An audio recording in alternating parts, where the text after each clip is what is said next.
What's good, y'all, man? As y'all know, it is time to talk about college football pick'em for week 4. It is 9:35, so it's almost time. I want to get these in before these matchups start. I won't be able to do Nebraska, Illinois, because that game already happened on Friday night, but we're going to get into it. All right, so let's talk about the headliner. Tennessee versus Oklahoma.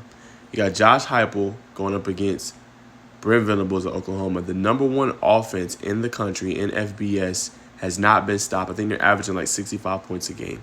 But they're facing their first true test on the road, hostile environment, electric crowd, one of the best young coaches, I believe, in college football. So when I look at this matchup, I'm looking at Nico Alimileva, and can he lead them to this win, right? And when I say that, I want to see him be able to, if he makes an early mistake, being able to get past it and still be able to make plays, right? Not going to be easy. They're going to bring pressure. They're going to throw him different looks, right? And he's looked impressive so far. But I think a good aid in a hostile environment like this in the first big game probably of Nico's career, got to look at Dylan Sampson, right? 357 yards rushing and 9 touchdowns. He's had a pretty good year. And the thing I like about Nico is he's spreading the ball, right? It's not just one person he's hitting.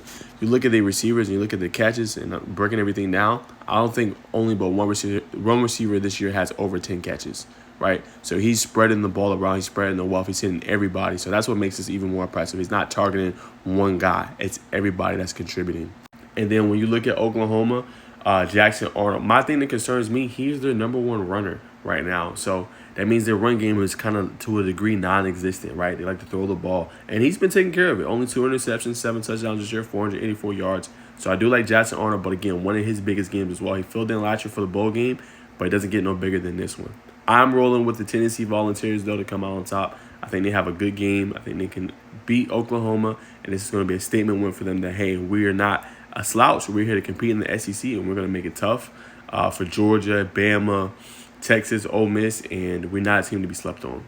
All right, next matchup, I'll make it quick. Clemson versus NC State. Clemson are back ranked again after their win against App State. They had a bye week. They should be able to come out on top in this one. They should be able to beat, in my humble opinion, NC State.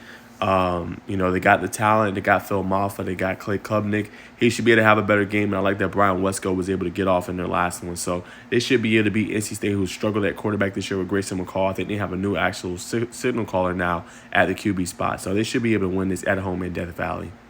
Next, a very important game for the Florida program. Billy Napier still has his job, but, man, I tell you what, if they lose this one to Mississippi State, you might see potentially him not having a job.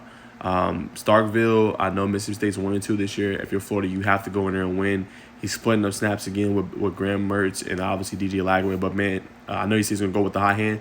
But, man, I feel like you got to go with the best quarterback. If you want to keep your job and you want to create and have that stability, you got to go with the best quarterback. So, with that being said, I'm going to go with Mississippi State. Hopefully I'm wrong. I want to go with Florida, but I'm going to go with Mississippi State, man, to prove otherwise. That he showed me, like, hey, we got confidence in Lagway. We're going to play him. He's going to be our starter as a true freshman. I'm going with Mississippi State. All right, man, so we got one of the better games, I think, besides Tennessee, Oklahoma, and that's USC. Michigan, 3:30 kick on CBS. Did a good job with this game. Miller Moss has been having a spectacular year. I expect him to do the same. Woody Marks on the ground has been rushing well this year for USC, and they look like a pretty good team. So this is a kind of a win. I don't know in the grand scheme of things if it's going to help out a lot depending on how good Michigan is and how much they struggle this year. But for Texas, that was a notable win for them. Got them as the number 1 team. For USC, that should help them crack into the top 10, I think, if they get a win like this. So we're going to find out. But I'm going with the Trojans. They should come out on top.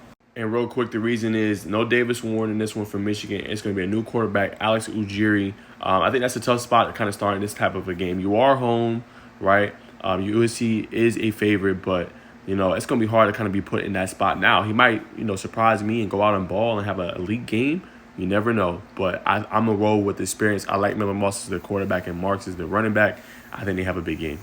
All right, next you got Auburn versus Arkansas. Another big game in, obviously, the SEC. Big one for Auburn after they dropped a few weeks ago a game to Cal.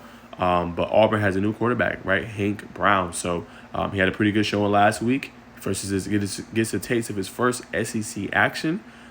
They should be able to have a good one, right? They got Jarquez Hunter at running back, Cam Coleman, Perry Thompson, and Malcolm Simmons, who head coach Hugh Freeze even said we got a package labeled Malcolm just for him. So not going to be easy. They got Taylor Green, right? They got a really good running back as well. So Expect for this one to be kind of I think it's going to be a low-scoring affair. I think it's going to be like 2019 or 1913, something like that. But I'm going to roll with the Tigers in this one to come out on top. I think they're going to make just a few more plays, and Auburn is a very tough place to play. So I'm rolling with the Auburn Tigers. All right, next up, you got Utah, Oklahoma State. Let's talk about it. All right, man. So pretty big game between both of these teams. Oklahoma State has looked good. They've had some spots in games where they struggled, but I feel like they're battle-tested, especially when they went into overtime in a game this year.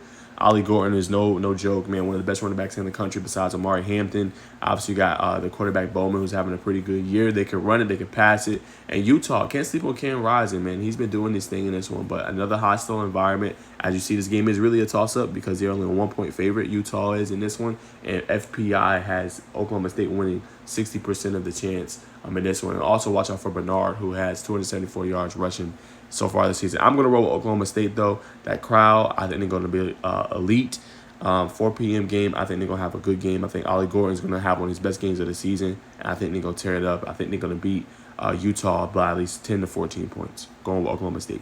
All right, next you got my Hurricanes playing South Florida. You cannot sleep on South Florida, whatever it is, man. They are a team that plays teams tough. We see what they do with Bama all the time. Last 2-3 years, they play them tough. Alabama end up winning. But this is a team not a slouch. So Cam Ward is already having a Heisman type of a season. Has he been tested? Yes. Has he been tested against a true ACC opponent and some of the creme de la creme? Not just yet, right? Still waiting on that. But he is a Heisman favorite. He's been doing this thing. Whether you pressure him, whether you run zone, he's been tearing up defenses. And this has been a match made in heaven for us with Mario Cristobal. And it's been a crucial year because Mario had to take that step forward. And he's doing that right now. So you got to win games like this. It won't be an easy environment. But you got Xavier Restrepo, right? You got Damian Martinez. You got the weapons. So you got to be able to come out on top and have a big one. I'm going with my Hurricanes. And if y'all question my allegiance to the Hurricanes, again, I'll tell y'all this. I was born in Miami, okay? So that is my team. I know the Bengals are my team too, but I was born in Miami. I've liked the Hurricanes since I was a little kid. Just want to let y'all know that. All right, next, you got Cal versus Florida State. A must-win game for Florida State. Don't want to start 0-4. It's been crazy, man. I know, obviously, Coach Norvell still believes in DJ Ugule, but I think you got to run the ball, man. You got to run the ball, and that defense has to play better. Defense has not been what it was supposed to be this year with Patrick Payton and some of those elite guys. They're supposed to have one of the best defensive lines in the country. And it's disappointing so far. So they got to simplify this game. Cal can throw it. They got some elite weapons on the outside. So they got to simplify this game, play some smash-mouth football, keep the ball away from Cal, and hopefully, man, pick up a win, man. So I'm going to roll with Florida State with an upset win at home. They should be able to come out on top in a very, very tough game. All right, next, get your popcorn ready. Baylor versus Colorado. All right, it's a big game for both teams. I'm going to go with the upset. I'm going to go with Colorado at home. I know y'all probably like, well, they're favored by 1, but I think Baylor is a sleeping team that has a really good chance, you know what I'm saying, this year. So they can't sleep on this matchup. Yeah, man, so when you have Shedeur Sanders, who has nearly 1,000 yards passes and 9 touchdowns, and you have Travis Hunter, who's the best players in college football, that could take away a side of the field, and he's elite offensively as well. Y'all seen my video a couple of days ago. I talked about what he's doing, his grades for offensive defense. You don't see that very often. So I think Travis is going to have a big game. I think he's going to be able to take away one side of the field. And they're going to make it tough for Baylor, I think. They're not throwing it the best. They were kind of going on the ground. What worries me about Colorado is they can score points, but can you keep the ball away? Right? Running game, not too good right now. Michael Welch or Welch has 65 yards. You need a little bit more out of your running game. So we're going to find out. We're going to see. But I think Colorado wins this one. I know, like I said, I know they're the favorite by a point, but it's really a toss-up. But this would be a big statement win for them if they want to keep kind of trending to what they want to do and accomplish. So, rolling with Colorado. All right, last but not least, Louisville versus Georgia Tech. Got to do this one. I'm going to have a full reaction after the game. I have to do 5 key takeaways on SI, and I'm going to have a full game reaction. But I'm going with Georgia Tech with a big upset. I think I had 31-24 according to SI in my prediction. I think the offense is going to be very explosive in this one. The emergence of Traylon Maddox, I think, helps them out a lot. With him being kind of that spell back for Jamal Haynes if he gets tired. Can also be a goal line back for them. He just 2-3 yards always falling forward. Haynes King has looked like one of the best quarterbacks in the ACC. Finally getting that recognition as the number 2 behind Cam Ward. And I agree. I think he's a top guy, and I think he can go toe-to-toe with Cam Ward. But the question is, can the defense stop that offense? They got Shakori Brooks. They got Tyler Show, who always, is a pretty good quarterback, but always injured. But I think Tech is going to be able to get the stops. Amari Harvey's having a great season. And Eric Singleton Jr. I think goes off in this one. So I got Georgia Tech coming out on top by 7, beating Louisville in an upset. They get back to ranked again. So that's the picks. Make sure you comment below.